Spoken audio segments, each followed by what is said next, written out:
God will supply your every need. God will provide.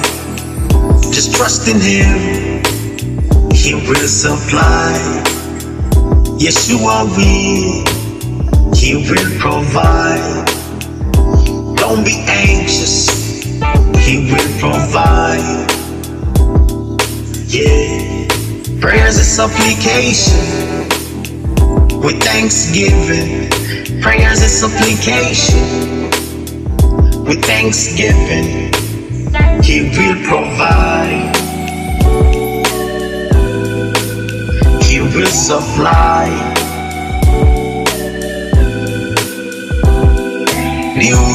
Niutugomororera imigomero yo mwijuru.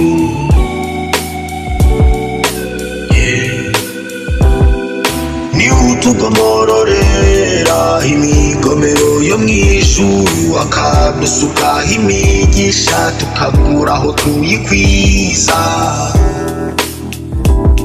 Aha n'indyana yiduhora ntizarimbure imyaka yo ku butaka bwacu. Abubahaga Uwiteka baraganiraga, Uwiteka yawe nawe yabatega ugutwi. Mu gitabo birandikwa imbere y'urwibutso rw'abubahanga izina rye. Umuzabibu wacu ntuzaragarika, imbuto mu murima igihe cyawo kitaragera. God will supply.